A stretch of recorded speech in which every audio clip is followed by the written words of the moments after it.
Bonsoir à tous, bienvenue sur TV Tour Val-de-Loire, les titres de ce 22 septembre. À la une ce soir, 2015, la promesse d'un bon millésime. Septembre, un mois crucial pour les viticulteurs qui craignent les grosses pluies, ennemi principal d'une bonne récolte. Nous prendrons ce soir la direction de Vernoux-sur-Brenne, reportage sur le territoire de l'AOC Vouvray. Dans 2 semaines, les travaux de renforcement de la levée de la Loire entrent dans leur deuxième phase entre Saint-Pierre-des-Corps et la ville aux Dames qui voit passer chaque jour 15 000 automobilistes. Également dans notre édition ce soir, le Tour FC devra muscler sa défense. Ce soir, les hommes de Marco Simonet affrontent Créteil au stade de la Vallée du Cher, 8e journée de championnat de Ligue 2. Bonsoir à tous, que le mois de septembre soit doux et que les pluies abondantes ne s'abattent pas sur nos terres. C'est le vœu que font les viticulteurs. Ainsi, 2015 pourrait sceller la promesse d'un bon millésime. 150 vignerons ont ainsi commencé à vendanger leurs parcelles et espèrent tourner la page de l'été meurtrier qui avait vu l'orage de grêle ravager leurs vignes en 2013. Sur l'AOC Vouvray où nous allons ce soir, c'est le pinot de la Loire que l'on récolte, le chenin. Et si Dionysos est de bonne humeur, il y aura peut-être du moelleux cette année. Reportage à Vernoux-sur-Brenne, Aurélie Renaud. Pourquoi le fruit est-il si doré et si charnu cette année ? Parce que depuis sa floraison en mai, la vigne n'a connu aucun stress climatique. C'est à peine si la sécheresse de juillet l'a chatouillé. À Vernoux-sur-Brenne, les vendanges commencent dans d'excellentes conditions. Le chenin va bien. Depuis 15 ans que je fais mes vinifications, enfin que je ramasse, que je suis viticulteur, ça fait certainement partie d'une des plus belles années, enfin en potentiel, que ce soit en qualité, avec des rendements corolaires corrects. Maintenant, il nous manque que le beau temps qui arrive et qui continue surtout. Chaque vigneron croise les doigts pour que cette douceur persiste et pour que les machines capricieuses se laissent dompter. À la sortie du pressoir, la toute première dégustation est déjà une belle promesse. C'est très joli. Enfin, on est vraiment sur une année avec une belle matière, une belle richesse, très très propre, des jolis raisins qui vont nous donner des jolis vins, quoi. Fine bulle, sec et demi-sec, les viticulteurs sont certains de vinifier ces vins cette année. La question, y aura-t-il de quoi produire du Vouvray moelleux 2015 ? Moi je dis toujours les moelleux à Vouvray, c'est la cerise sur le gâteau. C'est vrai qu'il faut remonter à 2011, 2009 pour trouver des beaux moelleux à Vouvray. Et pour que 2015 s'offre un vin moelleux, il faut que septembre reste tempéré et doux et glisse doucement vers l'été indien. Le procureur de la République de Tours privilégie ce soir la thèse du suicide. Le corps d'un homme carbonisé a été retrouvé, vous le savez, dans une voiture en flammes hier après-midi, en bordure de l'autoroute A10 à Moran, près de Château-Renaud.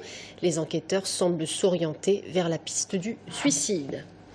La Hongrie à Tours pour célébrer le 1700e anniversaire de la naissance de l'évêque de Tours, Saint-Martin. Serge Babary accueillit ce matin une délégation de la ville hongroise de son baptême, un groupe de pèlerins conduits par l'évêque de la ville, le maire ainsi que l'ambassadeur de Hongrie en France. Un événement qui a fait vivement réagir l'opposition, qui parle d'un manquement au principe de respect de la laïcité et critique également la position intransigeante de la Hongrie dans la gestion de la crise des réfugiés. Nous en parlerons ce soir avec notre invité de la rédaction, Pierre Commandeur. Dans 2 semaines, les travaux de renforcement de la levée de la Loire entrent dans leur deuxième phase. Vous le savez, il y a 1 an, la reconstitution de l'étanchéité était lancée entre Saint-Pierre-des-Corps et la ville aux Dames. Une portion qui voit chaque jour 15 000 automobilistes passer. 2 400 000 €, c'est la somme que cela coûtera au total. André Champigny. Nouveaux travaux de consolidation de la levée de la Loire. Ils concernent la digue Tours-Loire-Amont qui protège le Val de Tours du pont Mirabeau à Montlouis-sur-Loire. Après une première tranche réalisée à l'été 2014, une deuxième phase consistera à reconstituer l'étanchéité de la levée de la Loire sur une portion d'1,6 km entre les communes de Saint-Pierre-des-Corps et de la ville aux Dames. C'est une grande trancheuse qui vient donc mélanger le sol en place avec un ciment qui a été mis dans une préfouille et de l'eau qui est adjointe au niveau de la lame de la trancheuse. C'est un écran qui va avoir 50 cm d'épaisseur et sur la hauteur, ça va varier entre 7 mètres et 8,50 m, mais elle dépend effectivement des différentes couches qu'on peut rencontrer sous la digue. Conséquence pour les automobilistes, la circulation sera interdite sur la route départementale 751, à l'exception faite pour les riverains bien sûr et la desserte des entreprises. Des déviations seront mises en place. Pour les véhicules légers, il faudra passer par la ville aux Dames, Pour les poids lourds, par le sud de Saint-Pierre-des-Corps. Vous avez le choix pour ceux qui préfèrent prendre les itinéraires longs, mais non, il y a effectivement deux tracés. C'est soit on prend sur la rive droite, soit on reste sur la ville aux Dames pour pouvoir circuler. On reprend exactement ce même dispositif qui avait très bien fonctionné et on le met en œuvre dès le 6 octobre pour 2 mois et demi. Coût de l'opération, 1 800 000 €. Les travaux devraient se poursuivre jusqu'au mois de décembre et la route devrait être rouverte à la circulation pour les vacances de Noël.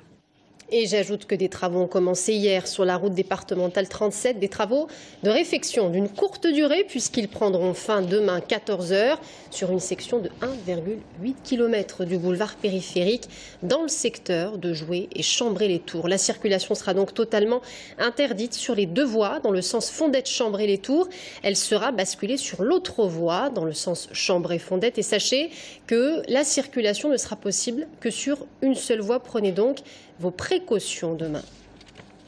10% de la population est malentendante en France. Et un tout nouveau dispositif pourrait leur rendre la vie plus simple, notamment lorsqu'il s'agit de communiquer avec des personnes sourdes et malentendantes lors d'un rendez-vous chez un banquier, par exemple.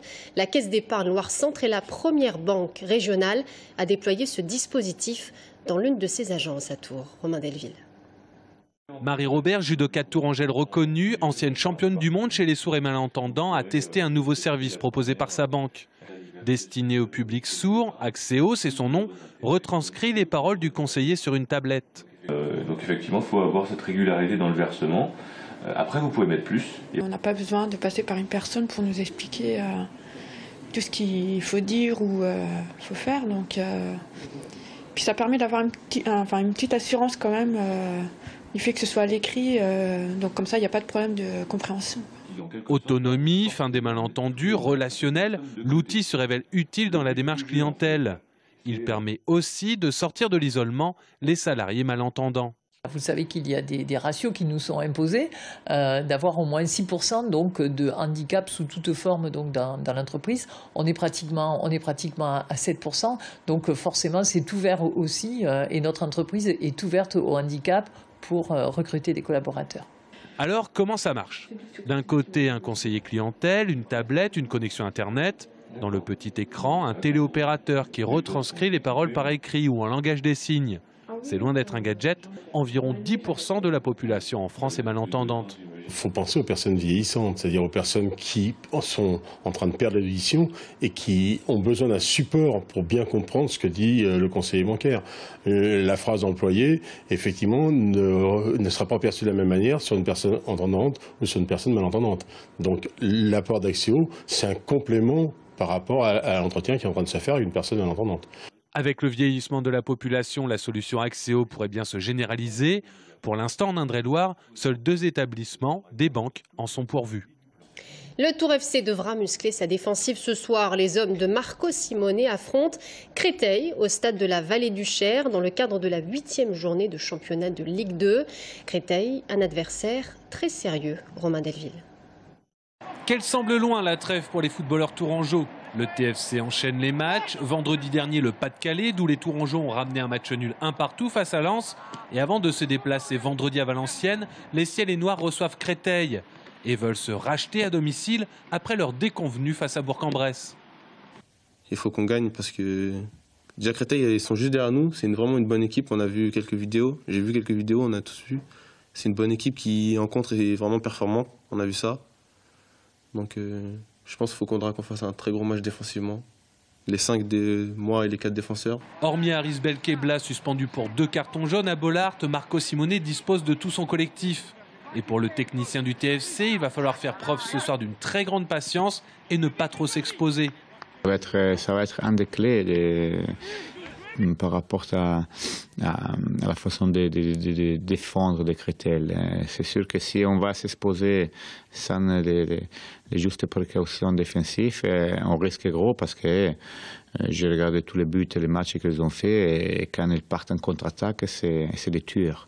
À noter qu'entre le match de Créteil et le déplacement à Valenciennes, Camara et Simone ont un rendez-vous jeudi à la LFP, entendu par la commission de discipline sur la bagarre qui avait suivi la victoire à Ajaccio. Laïcité, politique culturelle ou encore politique de la petite enfance, l'opposition critique vivement l'action du maire de Tours, Serge Babary. On en parle ce soir avec l'un des élus de cette opposition, Pierre Commandeur. A tout de suite.